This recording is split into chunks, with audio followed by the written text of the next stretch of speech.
Hello बच्चों, चलिए प्रश्न देखते हैं। प्रश्न है, वृक्क के कार्य में जक्स्टागुच्छ उपकरण का क्या महत्व है।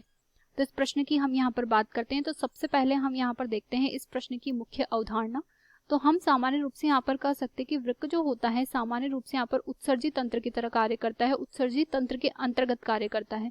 तो हम यहाँ पर कहेंगे कि जो वृक्क होता है इसके अंतर्गत यहाँ पर जो है विभिन्न प्रकार के प्रक्रम संपन्न होते हैं, जिसकी वजह से यहाँ पर जो है रक्त में से उत्सर्जी पदार्थों को यहाँ पर अलग कर दिया जाता है और इन उत्सर्जी पदार्थों को अलग करके सामान्य रूप से मूत्र का निर्माण की प्रक्रिया यहाँ पर संपन्न होती है। हम यहाँ पर कहेंगे कि इस क्रिया को संपन्न करने के लिए यहाँ पर जो है जक्स्टागुच्छ उपकरण भी सहायता प्रदान करता है। तो अगर हम यहाँ पर बात करें कि जक्स्टागुच्छ उपकरण यहाँ पर किस प्रकार से सहायता प्रदान करता है, तो इसके अंतर्गत हम यहाँ पर कह सकते हैं कि जो जक्स्टागुच्छ उपकरण होता है यह यहाँ पर जो है वृक्क के अंतर्गत यहाँ पर जो है ग्लोमेरुलस निस्यंदन दर को नियंत्रित करता है। तो हम यहाँ पर देखते हैं कि ग्लोमेरुलस निस्यंदन दर को सामान्य रूप से जो है JGA किस प्रकार से यहाँ पर नियंत्रित करता है। तो जो ग्लोमेरुलस निस्यंदन दर होती है वो बोमन कैप्सूल तथा यहाँ पर जो ग्लोमेरुलस अपरेटस होता है उसके मध्य में यहाँ पर जो है रक्त के छनन की प्रक्रिया के अंतर्गत यहाँ पर जो दर उत्पन्न होती है उसे हम कहते हैं। इस प्रकार से हम जानते हैं नेफ्रॉन का प्रथम सिरा होता है जिसे हम बोमन कैप्सूल कहते हैं, और जो बोमन कैप्सूल होते हैं वो यहाँ पर जो है मध्य में इस प्रकार की एक संरचना से, नलिकीय संरचना से जुड़ी होती है, जिसे हम यहाँ पर जो है बोमन कैप्सूल के ग्लोमेरुलस के नाम से जानते हैं। अभी जो ग्लोमेरुलस यहाँ पर संरचना जुड़ी होती है, इस संरचना के अंतर्गत सामान्य रूप से हम यहाँ पर कह सकते हैं इस नलिकीय संरचना से एक तरफ से रक्त आता है, वो यहाँ पर छनित होता है और उसके पश्चात में यहाँ से शुद्ध रक्त यहाँ से चला जाता है।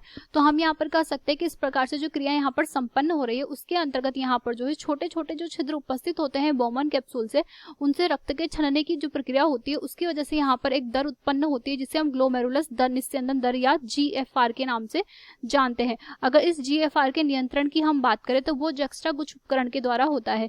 जो जक्स्टागुच्छ उपकरण होता है इसके अंतर्गत एक विशिष्टीकृत कोशिकाएं पाई जाती है जिन्हें हम JG कोशिका के नाम से जानते हैं, जक्स्टागुच्छ कोशिकाओं के नाम से जानते हैं। और ये जो कोशिकाएं होती है यह यहाँ पर जो है रेनिन का स्त्रावण करती है। अब रेनिन का जब यहाँ पर स्त्रावण करती है तो सामान्य रूप से हम यहाँ पर कह सकते हैं कि जो रेनिन होता है इसकी वजह से यहाँ पर एक कारक होता है जिसे हम यहाँ पर एंजियोटेंसिन के नाम से जानते हैं।